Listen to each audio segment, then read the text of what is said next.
નમસ્કાર દર્શક મિત્રો, ધ લોકસત્તા શોમાં આપનું સ્વાગત છે। ભારત અને નેપાળ સહિત 3 દેશોમાં મંગળવારે વહેલી સવારે ભૂકંપના આંચકા અનુભવાયા હતા। નેપાળમાં ભૂકંપની તીવ્રતા રિક્ટર સ્કેલ પર 7.1 રહી। ભારતમાં પણ દિલ્હી, ઉત્તર પ્રદેશ, બિહાર, બંગાળ અને સિક્કિમમાં ભૂકંપના આંચકા અનુભવાયા હતા। તિબેટમાં 2 જ કલાકમાં 7 વખત ભૂકંપના આંચકા અનુભવાયા હતા, જેમાં 53 લોકોના જીવ ગયા, જ્યારે 62થી વધુ ઇજાગ્રસ્ત થયા હતા। ત્યારે આ અંગે દેશની ભૂકંપ નિગરાણી એજન્સીએ જણાવ્યું હતું કે ભૂકંપના ઝટકા સવારે 6:50 વાગે મહેસૂસ થયા, જેનું કેન્દ્રબિંદુ નેપાળ-તિબેટ બોર્ડર હોવાનું કહેવાય છે।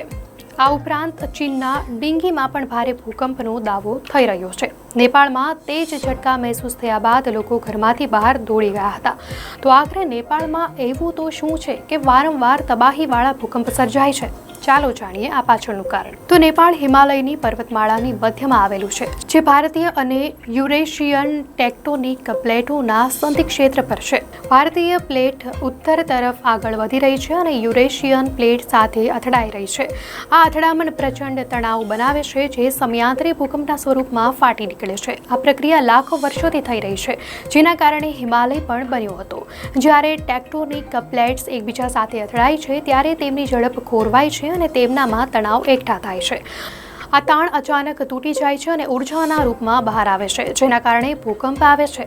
આ પ્રકારની ઉર્જા મુક્ત થનારા સક્રિય ભૂકંપીય ક્ષેત્રમાં આવે છે, જેના કારણે તેણે વારંવાર વિનાશકારી હાલતનો સામનો કરવો પડે છે।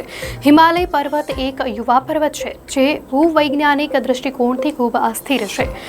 ત્યારે એવું કહેવામાં આવે છે કે અહીંના પથ્થરો પણ ખૂબ નબળા છે, જે ભૂકંપની અસરને વધુ વધારે છે। આ ઉપરાંત જમીનનું કપાવું અને વરસાદના કારણે જમીન ધસવા લાગે છે, જે ઘટનાને વધુ ગંભીર બનાવે છે। આ અગાઉ નેપાળમાં 2015માં વિનાશકારી ભૂકંપ આવ્યો હતો, જેની તીવ્રતા 7.8 રહી હતી। એપ્રિલ 2015માં આવેલા આ ભૂકંપે લગભગ 9,000 લોકોના જીવ લઈ લીધા હતા અને 22,000થી વધુ લોકો ઇજાગ્રસ્ત થયા હતા। આ ઉપરાંત 8 લાખથી વધુ ઘરો અને શાળાઓની ઇમારતોને પણ નુકસાન પહોંચ્યું હતું।